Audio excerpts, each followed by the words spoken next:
Sejam todas e todos muito bem-vindos. Durante a iniciativa transformadora de mobilidade urbana, mais conhecida como TUM no seu acrônimo em inglês, estamos conhecendo histórias de pessoas impactadas positivamente com a transição energética dos transportes públicos, que também busca por equidade e melhoria dos serviços. Eu sou Aline Scherer, jornalista consultora da TUM no Brasil para a missão ônibus elétrico, e converso agora com Ana Jaime, presidente do Instituto de Pesquisa e Planejamento Urbano de Curitiba, o IPUC. Com quase 30 anos de experiência trabalhando para a Prefeitura de Curitiba, Ana Jaime realizou contribuições significativas em diversas áreas, como planejamento urbano e legislação, desenvolvimento e gestão de projetos estratégicos integrados multissetoriais, captação de recursos junto a organizações internacionais e nacionais, tomada de decisões estratégicas, identificação de oportunidades de parcerias público-privadas, planejamento de longo prazo e avanço da agenda climática. Ela participa também ativamente da Rede Mulheres em Movimento, que reúne líderes dos setores público e privado nos campos da mobilidade, energia e meio ambiente para amplificar o impacto das mulheres nas agendas de transporte, energia e sustentabilidade. Ana, obrigada pela presença. Eu gostaria de começar lhe perguntando o que despertou o seu interesse pela intersecção entre arquitetura, urbanismo e mobilidade urbana sustentável. Houve algum marco ou projeto que consolidou essa escolha de caminho para a sua carreira? Olá, Aline, olá a todos e a todas que vão estar acompanhando, né, essa nossa conversa. Sim, eu acho que teve um marco muito importante, né, porque eu nunca fui uma pessoa da mobilidade, mas em 2014 eu recebi um convite para fazer parte de uma academia numa parceria com o C40 e com o Banco Mundial, que estava atrelado muito a financiamento climático.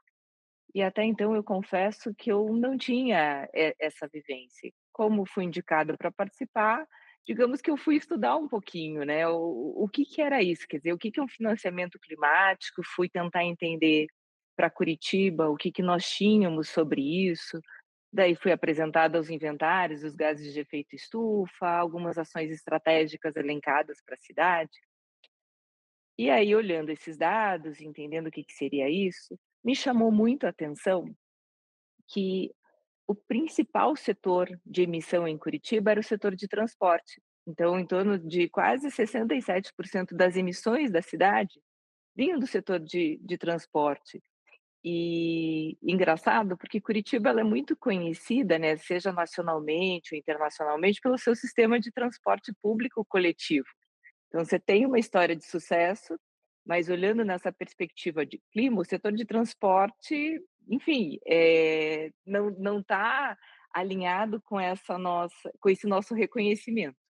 E a partir dali eu percebi que eu falei: "Puxa, se a gente quer de fato ter uma cidade neutra em carbono, é essencial trabalhar com a mobilidade". E aí eu comecei a prospectar, estudar um pouco mais, entendendo como que isso deveria acontecer, e ficou claro que investir na descarbonização da mobilidade em Curitiba era determinante para a gente alcançar essa meta de neutralidade.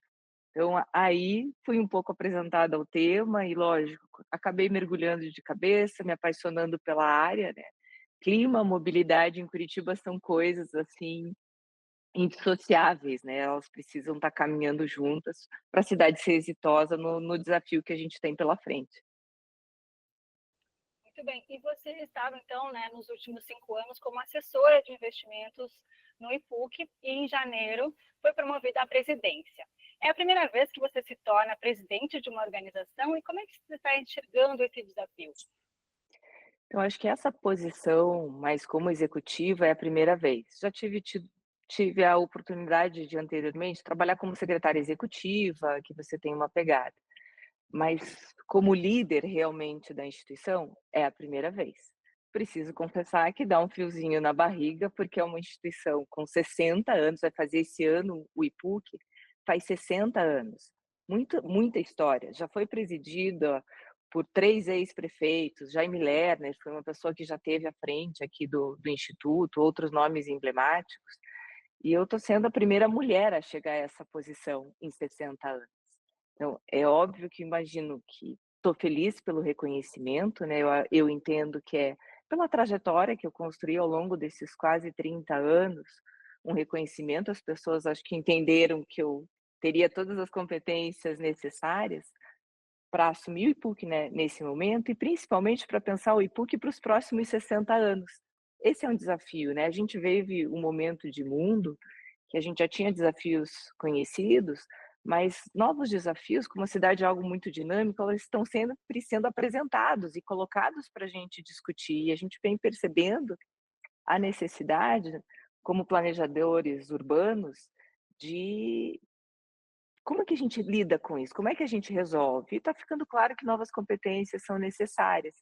Então acho que eu chego, assim, super feliz, cheia de gás, assim, gosto de desafios, gosto de ser desafiada, ainda mais com um desafio tão bom como esse. Já está muito associado com projetos que eu já vinha, nesses últimos 5 anos, organizando, que tem muito a ver com a agenda clima do município. Então estou, assim, muito animada, com um pouquinho de medo, que acho que é natural, mas assim, cheia de energia, de fato, para poder ajudar a instituição, né, a dar, encontrar esse novo caminho, né, entregar bons projetos para a cidade nos próximos 60 anos. Ana, você mencionou o medo, que é uma emoção que às vezes pode nos atrapalhar, nos congelar, mas como você disse, é uma emoção muito natural. Sabemos que o medo é considerado muito importante para a evolução humana, seja para se proteger ou para motivar a ação. Você, com certeza, é uma pessoa muito preparada para esse desafio. Eu citei sua experiência na introdução dessa entrevista e eu olho para o seu currículo e vejo que você foi buscar diversas formações. Além da graduação em arquitetura e urbanismo, você se especializou em sustentabilidade, governança, gestão pública, liderança na transição energética dos transportes. Então, eu gostaria de te perguntar, como você enxerga o papel de uma liderança transformadora no setor público? Então acho que hoje essa liderança transformadora tem um item para mim que eu entendo, acho que como fundamental, que é você ter a habilidade de você fazer uma concertação entre várias pessoas e a sociedade. Eu acho que um outro aspecto que eu acho, assim, fundamental e que eu me coloco nesse desafio agora à frente do IPUC, como é que eu posso atuar para despertar e fazer florescer o talento das pessoas? Eu acho que você falou do medo, e o medo eu não acho que de fato seja uma coisa ruim, porque uma coisa que eu acho essencial é um desconforto, assim, ser naturalmente inconformado, assim, com a situação.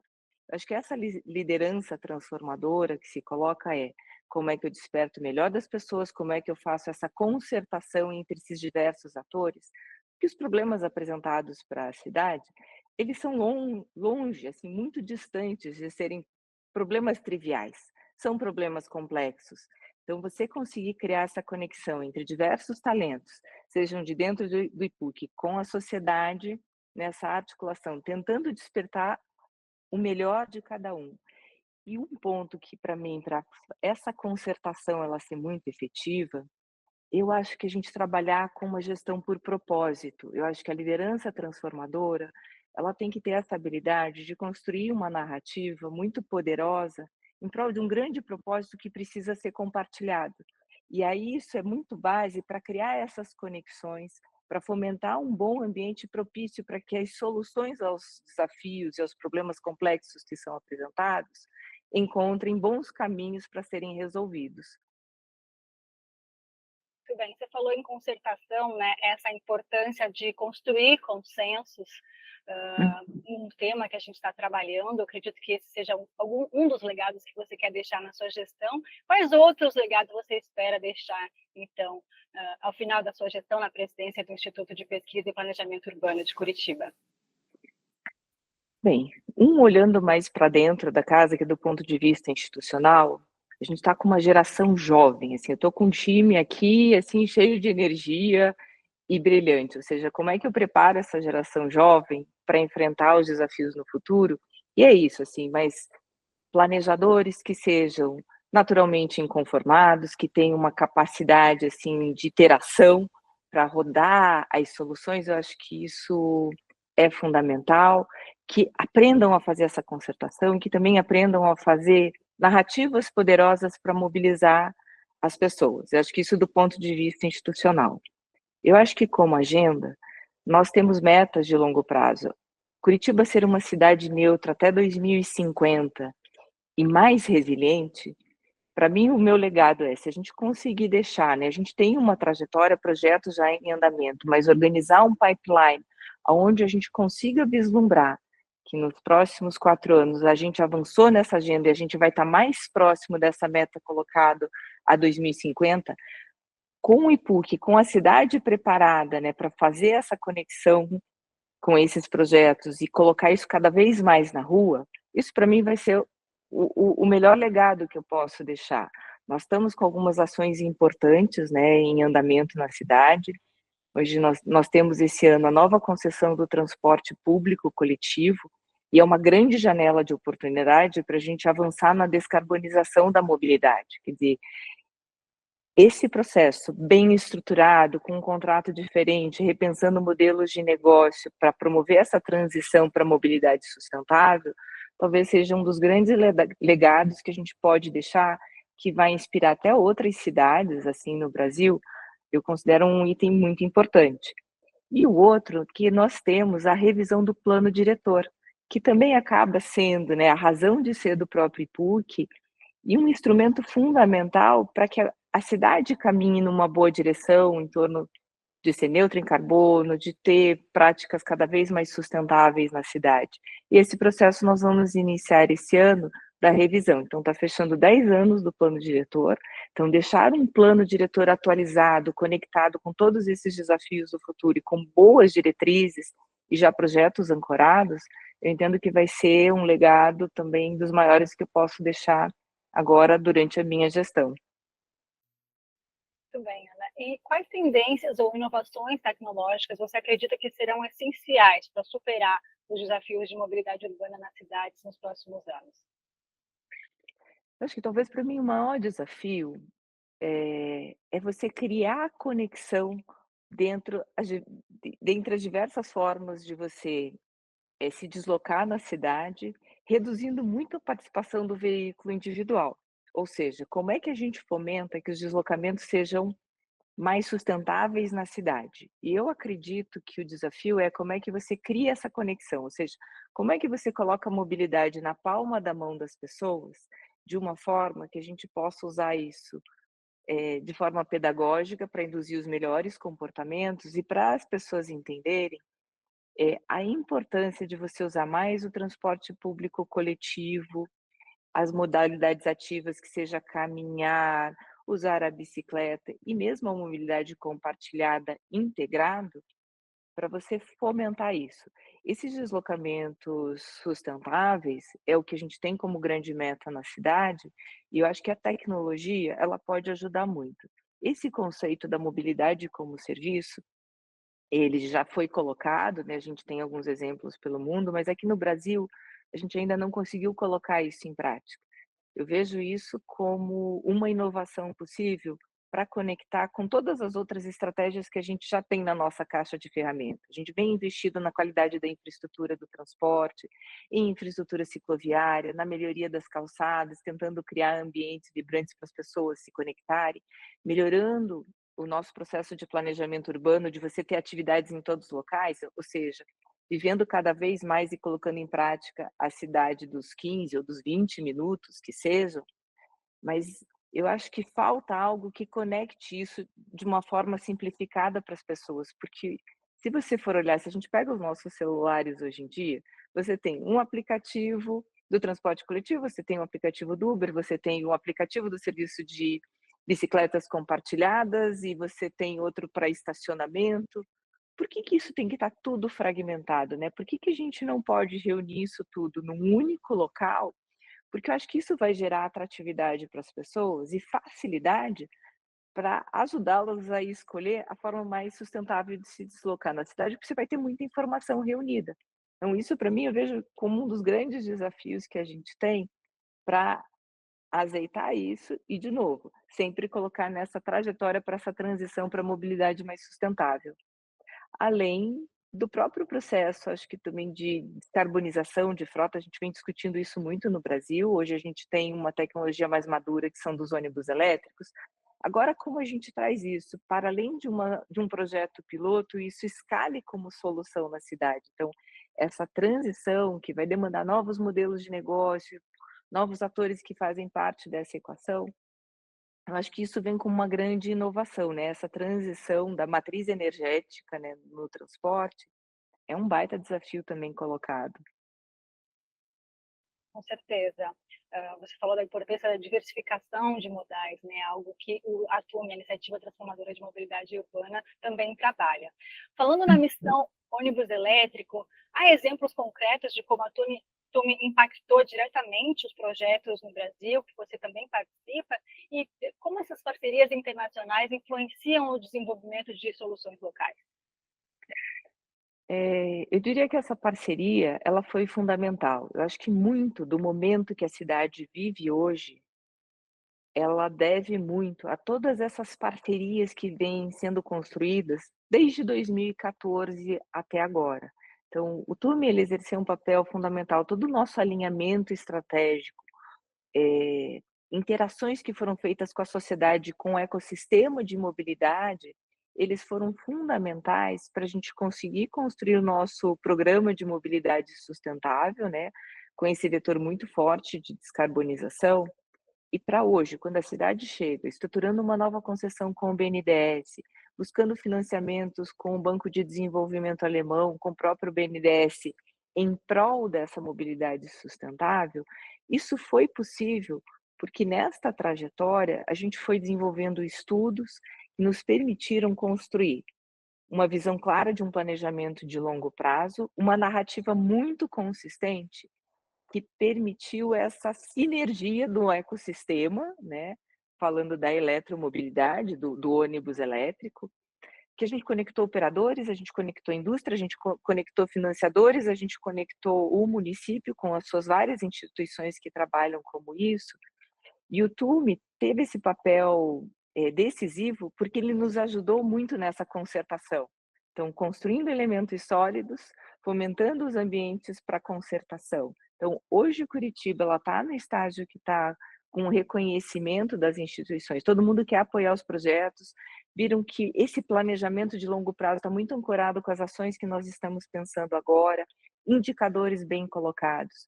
Isso foi possível por essa multiplicidade de parcerias que a gente construiu, aonde a TUME é uma delas, né, e com grande destaque, eu diria. Porque, assim, esse apoio do governo alemão, que trouxe a GIZ, mobilizou C40, a WRI, vocês são hoje um ativo da cidade tão importante e com muita responsabilidade por esse momento que a cidade vive.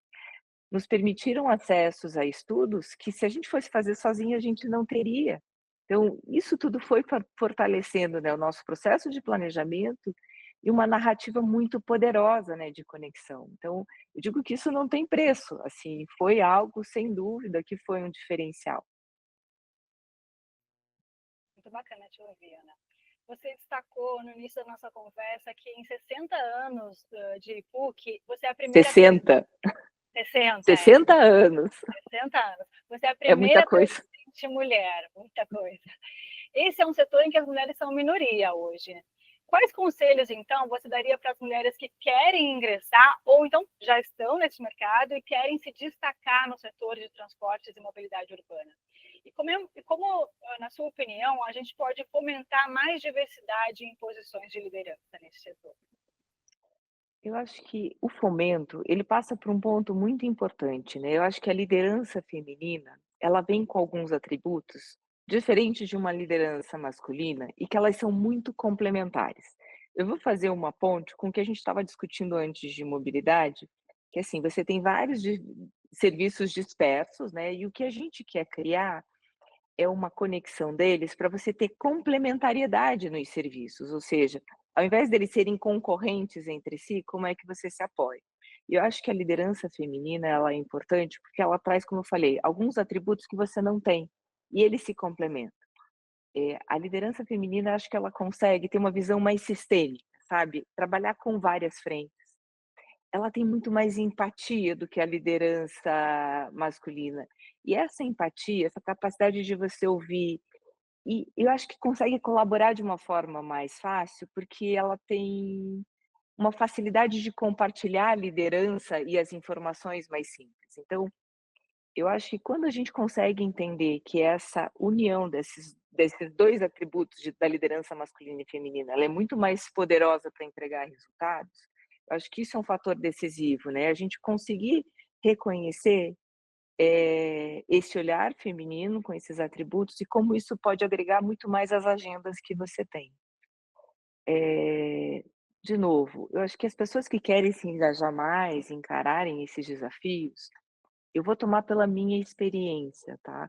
Eu acho que quando a gente consegue demonstrar, eh, essa capacidade de engajamento por propósito, construindo boas narrativas, eu acho que isso ajuda muito a você ser percebido.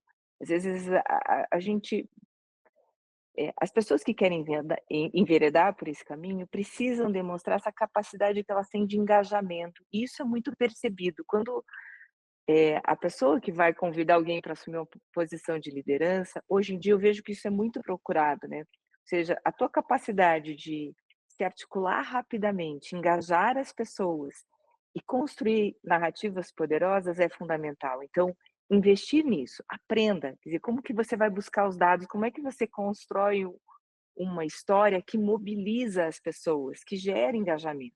Eu acho que isso é algo que as mulheres, elas conseguem fazer muito bem. E isso acaba sendo uma alavanca para você poder ocupar as pessoas, porque você falou antes, liderança transformadoras. Eu acho que esse olhar feminino, esses atributos femininos, a gente é muito apaixonada pelas coisas que a gente faz, sabe? Acho que demonstrar essa paixão com esse conteúdo e com esse senso de propósito, demonstrando caminhos, isso é um abre alas, um abre portas, assim, para oportunidade, que eu entendo ser muito poderoso. Então, para as mulheres que querem, coloquem essa paixão na rua, se conectem com tem boas histórias e mostrem essa capacidade de mobilizar as pessoas, que eu entendo que isso vai ser um fator decisivo para você ascender essas posições. Eu, pelo menos, olhando para minha história, eu acho que isso foi uma coisa que foi sendo percebido, né, e, de novo, esse poder da articulação e da conexão é fundamental, as pessoas saberem que você está aberta ao diálogo, aproxima, conecta. E é isso que eu acho que motiva você ascender a essas posições de maior liderança, né. Você já mencionou durante a entrevista vários aspectos ESG, né? Ambientais, sociais e de governança, mas há ainda algum ponto que você gostaria de ressaltar sobre a conexão entre mobilidade urbana e questões maiores como justiça social e sustentabilidade ambiental? Eu acho que tem um ponto, quando foi discutida a nova agenda urbana, eu acho que tem um lema que eles colocam, que eu todo dia eu me lembro dele, que eu acho que a gente tem que ter um cuidado extremo, que é assim: "Não deixar ninguém para trás".